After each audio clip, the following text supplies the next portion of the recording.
Hello everyone, welcome to back my channel. I hope everyone is having a wonderful day. Before starting the video, please go ahead and hit the subscribe button. After the dramatic showdown with Claire, Nikki, and Jordan in Jordan's arrest, I'm happy to see the fallout is continuing as Nikki is drunk once again in the previews for next week. Her struggle shouldn't have ended just because Jordan was hauled off to jail. The revelation of Claire's true identity also led to Victoria taking a leave of absence from Newman Enterprises. Unthinkable under just about any other circumstances. This is interesting because it forces Nick and Adam to work together with Victor and switches up the dynamic. I'm also glad they're playing the beats involving Claire and Victoria's relationship. That said, it was just starting to feel like too much of Victoria talking to Claire's back when the young woman awoke and made the extent of her trauma known by ordering Victoria to leave and to stay away. Heartbreaking and so well acted. Here's hoping that there are more difficulties moving forward as there should be. This should be hella complicated. Unpopular opinion. As much as I love the down-to-earth Cole as a character, and I'm glad he's there for Claire and Victoria, I'm not keen for a romantic reunion between them. A hookup in a vulnerable moment? Sure, but Victoria's had a string of ill-fated relationships, and I want her next love to be big, to sweep her off of her feet and rock her world. An Ashland vibe, only not so doomed. This may be my most unpopular opinion. I'm Team Heather when it comes to Daniel. Or, at the very least, I'm not offended by her actions, or Lucy's. Heather and Daniel's relationship didn't end because they fell out of love. His struggles made staying with him untenable. She did what she had to do to protect herself and Lucy. It broke her heart to do it. The feelings didn't go away. Yes, he's seeing Lily now, but he hasn't made a serious commitment. Heather is being respectful enough and was fighting it until she kissed him. Now is the time for them to address the unresolved feelings.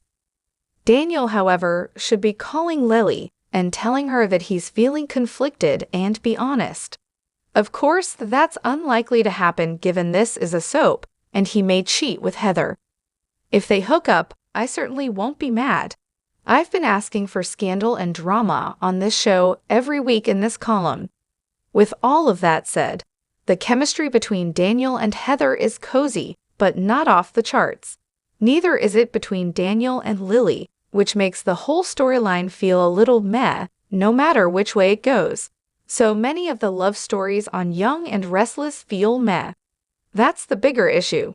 Which brings us to, this may not be a popular take with some viewers, but I can't help but feel as though the reunion between Adam and Sally should have been so much bigger. There's something to be said for a good slow burn, but this really didn't reach that intensity. The writing wasn't there. The tension and drama weren't there. Not to mention, Nick just walked away, which is an issue that has cropped up time and again with this regime. Love triangles should explode, and yet we continually have one party simply giving up and being realistic, which is simply not soapy. That brings us to, Sharon's dream was a nightmare for some viewers. I'm exaggerating. But clearly it signaled that Sharon will have a renewed romantic interest in Nick. While the exes have amazing chemistry, kids, and every reason to get back together, it also feels predictable and, in some ways, like a dead end for the characters too soon. Certainly for those viewers who are hoping for some fun romantic twists in the future, such as exploring a Nick and Lily pairing. Those who don't find it wildly romantic for Sharon to settle back with the ex-husband, who cheated on her repeatedly, are probably disappointed as well, as will be those who never got to see as much of Chance and Sharon as they'd have liked. So perhaps another unpopular opinion. While I loved that Sharon got a standalone, the episode left me wanting something more, or different.